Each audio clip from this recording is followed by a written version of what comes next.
Hi, everyone. Welcome back to Lisa's Love and Light. Happy Thursday. One more day, guys. One more day. I'm exhausted, but I am here. And I hope you guys are doing well. Let me see if I can get this light. Uh, yeah, a little bit.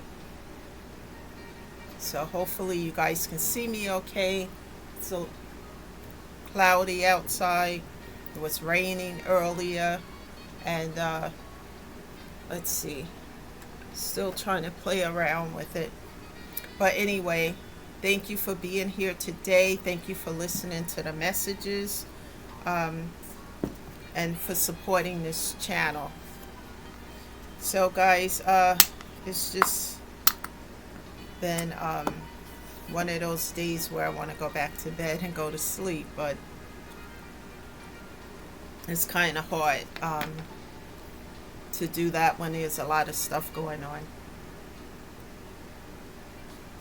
But I do the best I can. So, I hope you guys are doing well, taking care of yourself, self-caring. This week, I'm a little bit proud of myself because I've been getting in the bed a little bit earlier, than usual, because I've been going to bed really late and then getting up so early. So I've been getting in probably maybe 20 minutes earlier, and I'm going to keep, pushing myself to do that so I can rest. So, guys, do what you need to take care of your physical and mental health, because what's going on in the world today, there's a lot of things feel like really stressed out. The gas, I put $28 in a tank, and it's just um, a little bit over half the tank. Food is going up. Everything is just, and things seem to be getting worse instead of better. So, guys, learn to take care of yourself and keep self-caring and keep moving forward. And when you have to put yourself first, put yourself first. Don't feel guilty for saying no, for using the word no. It's important, especially if it's going to make you feel stressed out, uncomfortable. Just say no to it. You know, you have a right to take care of you first, because without your mental or physical health, you can't do anything for yourself or anyone else. So keep that in mind, guys. And also keep in mind, I'm not a therapist or a social worker or a counselor, just someone who's going through a lot of trials and tribulations, and I talk about ways I overcome instead of succumbing to them. So we're going to talk about it again today, and the topic of discussion is the fault finders. The fault finders. People who like to find fault in others. People who like to make up lies and stories about other people because they don't like their growth. They don't like your light. They don't like that you're healing. They don't like that you taking away the pain. You took the pain and you turned the pain into power. They don't like it.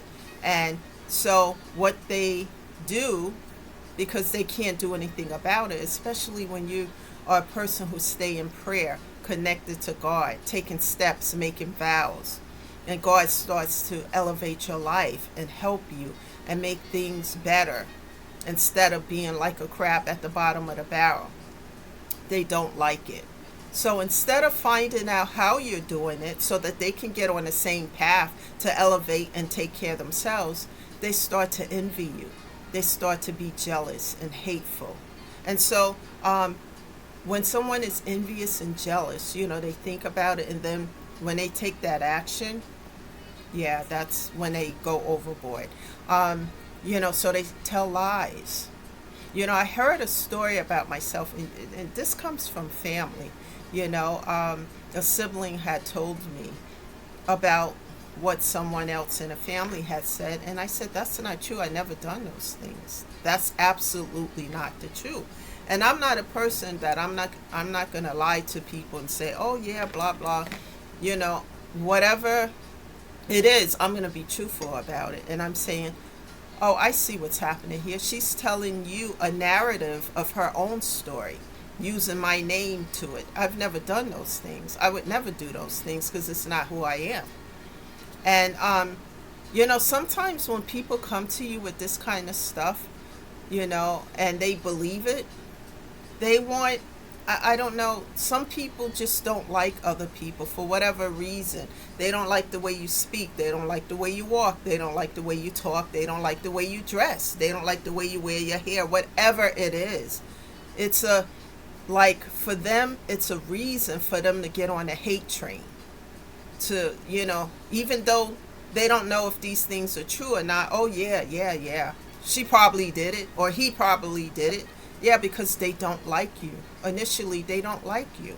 So anything that they hear on a negative, they're right on board, even though they don't know if it's the truth or not. Those things will tell you that these people are not for you. They are not in your life for your highest good. They're there to bring toxicity. They're not there to heal. They're not there to learn, to grow, or to find out how you did it. They're there to try to cut you down, drag you right back at the bottom of the barrel with the crabs. It's like a bunch of crabs in a barrel, right? One crab crawl up, one crab crawl up to the top, and then the rest of them scoop him or her right back down to the bottom where they are. It's comfortable there for them. Misery loves company, people. It loves a lot of company. Nobody wants to be miserable by themselves, so they want to drag you back down to the bottom of the barrel. And the reason why some of these folks don't want to get on a journey to heal and to grow and to take care of themselves, because it's work. It's a lot of work. You have to look at the elephant in the room, which I use as a metaphor of pain, and you have to address it. You have to also take accountability to any part that you play in any form of negativity or toxicity. Take accountability, hold yourself accountable for it, forgive yourself and forgive others, and ask for forgiveness if you did wrong somebody.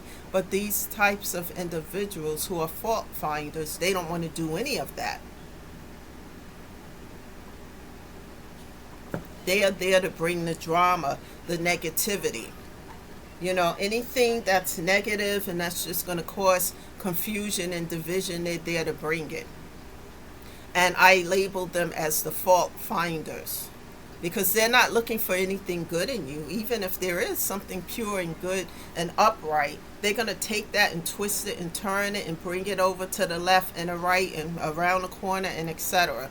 to make others believe. But what happens with me in this scenario is, why are other people believing this stuff without having proof of it? When someone comes to me about somebody else, what they didn't do, I need to find out for myself if the storyline is true or not. Because it's like that game Telephone, guys. Have you ever, as a teenager, played the game Telephone where everybody sat down in a circle? One person whispered something and a person next to them into their ear, and it goes around, and then the last person stands up and repeat what that first person said. You guys notice it's never what that first person said. By the time it gets to the last person, the whole storyline has changed. And that's how it is with these rumors and fault finders looking for trouble, trying to hurt people, trying to set them up for failure, trying to do the most and the worst.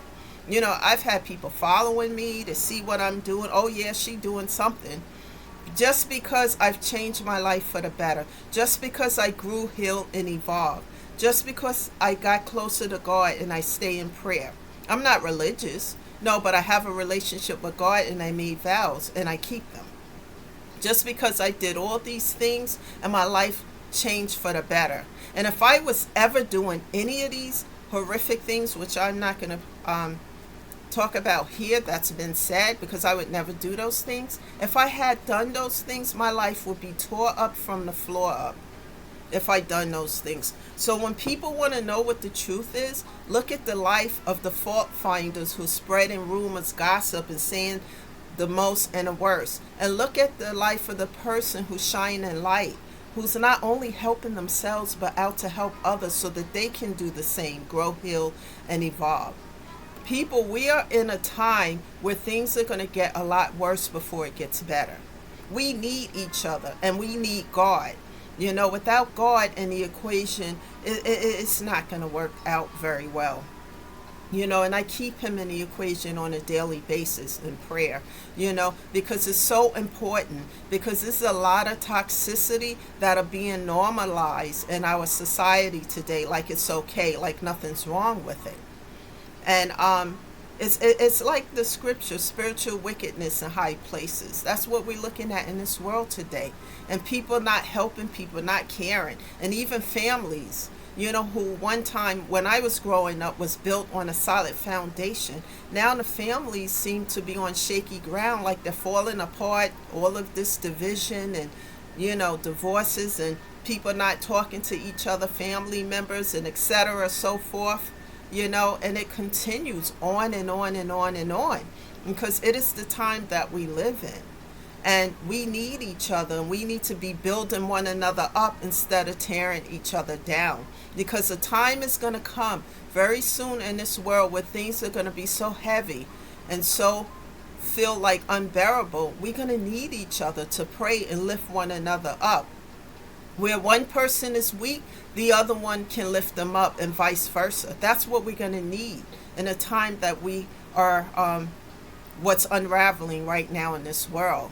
So it's important to stay in prayer, to stay connected, and to uplift instead of that toxicity and stuff, because all that stuff is going to fall by the wayside.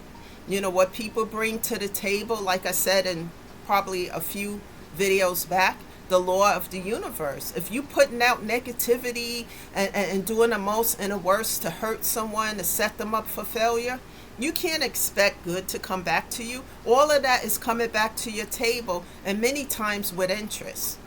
So be careful. Do unto others as you want done unto you. So when you are encountered by a fault finder, don't participate in that. Don't be a participant in that. Find out for yourself what the truth is, and then leave it where it is. Today we need to be uplifting others and not tearing them down. It is important for our mental and physical health so that it's uplifted, so that we stay in a place of peace, inner peace, instead of broken down into pieces.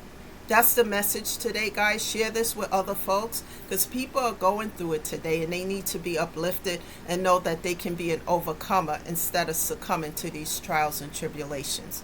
This is Lisa, shedding love and light. Thank you for being here and stopping by to see this video. Share it with others. Also, guys, there's a link to my online store. Please take a visit and look at the products that are there, and see if it's something that you might be interested in, and share it with others. And I'll see you guys again tomorrow evening. I don't have a set time yet, but subscribe to the channel, like the video, comment, and I'll see you guys tomorrow. Have a great evening, guys. Bye for now.